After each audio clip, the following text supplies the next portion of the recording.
Məsxərə düşmənin metodlarından biridir. Sən də Peyğəmbərin davamçısı ol, amma sən ələ salmasınlar. Necə davamçısan? Münafiqcəsinə harada hərəkət eləmirsən ki, sən ələ salan yoxdur. Səni məsxərə eləyən yoxdur. Və səni yoldan döndərməsin. Doğrudan da namərd adamlar məsxərə eləyir. Dəyərləri və insanları məsxərə eləyən adamlar, ələ salan adamlar, indi sosial şəbəkələrdə çoxalıb, müxtəlif adsız adamlar, cürəti də yox da özünü tanıtdırsın. Gedir, onu məsxərə eləyir, ələ salır. Bu insanlar ən namərd insanlardır. Bunların ruhunda mərdlik yoxdur. O heç onlar öz yerində. Amma sən işində ol. Səni bu sarsıtmasın. Səni yolundan döndərməsin. Kim nə deyir desin. Nə tərif sənə təsir qoysun, nə təhqir. Azad ol. Tam azad ol ictimai rəydən. Nə sənin öz barəndə oxuduğun tərif səni halında iynə ucu qədər təsir göstərirsə, sən müstəqil adam deyilsən.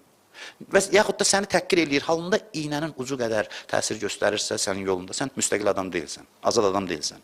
Peyğəmbər buna təkid edirdi. Bir nəfər deyir ki, 6 nəfər idik biz, çəkdi bizi Peyğəmbər, dedi ki, sizlə əhd bağlamaq istəyirəm, mənə söz verin ki, sizi ələ salacaqlar bilirəm. Çünki düz yoldasansa ələ salınacaqsan. Yoxdursa, deməli, səndə nəsə problem var.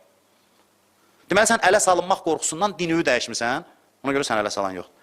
Peyğəmbər buyurdu ki, 6 nəfər sizi ələ salacaqlar, məsxərə edəcəklər, hamınızı. Siz 6 nəfər mənə söz verin ki, bu sizi saxlamayacaq. Deməli, nəyə öyrədir ki, ictimai rəydən asılı olma. Deyir, hamımız söz verdi, hamımız qaldıq, biri yox. Biri gəldi, dedi Həzrət Əliyə, sonra Peyğəmbərdən sonra ki, mən yorulmuşam, mən dözmürəm. Bu yolda adama söz deyirlər, adamı ələ salırlar, o bəzi adam var, deyir, bəs day. Bəs deyir, baş götürür, gedir. Dözə bilmir. Bu azad adam deyil, müstəqil insan deyil. Ələ salan salsın, sən dözməlisən, sən müstəqil olmalısan. Bu yolda bilin ki, məsxərə var, ələ salınmaq var və bunu rahat qarşılamalısan. Kərbəlada da dil yarası qılınc yarasından pis idi. Həm şəhidləri təhqir elədilər, dil yarası vurdular, məsxərə elədilər, ələ saldılar. İmam Hüseyin dedi ki, cəhənnəm suyundan içməyənəcən sənə su verməyəcək, gülə-gülə deyirdi. Gətirib suyu tökürdülər, belə gözünün qabağında dil yarası vururdular, məsxərə eləyirdilər. Həm özünə, həm əsir qadınlara, xanım Zeynəbə də.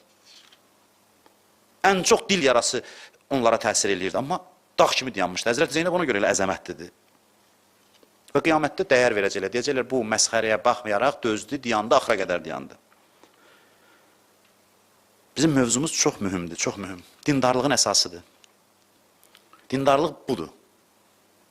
Ən ya'budullah və ictənibu tağut. İki dənə təməli var. Allaha bəndə ol, tağut yəni Allahdan qeyrisi, hər şey. Ondan uzaq ol. Təsirlərdən uzaq ol. Azad ol. Asılı olmayasan, titrəməyəsən, açın görün məndən nə yazıblar. Ay Allah, mənə tənqid elədilər, ay Allah, belə dedilər. Asılı olmayasan bu şeylərdə. Dedilər, soyuqqanlı, rahat, hətta təbəssümlə qarşılayasan. Təbəssümlə. Bunu deyim sizə ki, Allah insanı asılı yaradıb. Allah insanı asılı yaradıb. Amma gör, Allahdan asılısan, ya başqasından. Allahdan asılsan, ya başqasından. İnsan kiməsə quldur, yalan sözdür, azad adam, yalan sözdür. İnsan kiməsə və nəyəsə quldur. De görüm, Allaha qulsan, ya başqasına. Allahdan asılı olmaq üçün gərək hər şeydən müstəqil olasan, şəxsiyyət olasan. Yeganə qulluqdur ki, bura şəxsiyyətləri qəbul edirlər. Başqa qullar rəzillərdir. Yeganə qulluğun növüdür ki, Allah qul olmaq üçün şəxsiyyət olmalısan. Bu qapı azad insanların üzünə açıqdır. Yəni, başqalarının asıllığından qopanları Allah qəbul edir bəndəliyə. Ona görə, la ilahə illallah tövhid kəlməsidir. La yox deməkdir. İnkardan başlayıb təsdiqə gəlir. Yəni, hər şeyə yoxdur ki, Allaha hə deyə biləsən, Allaha təsdiq edə biləsən.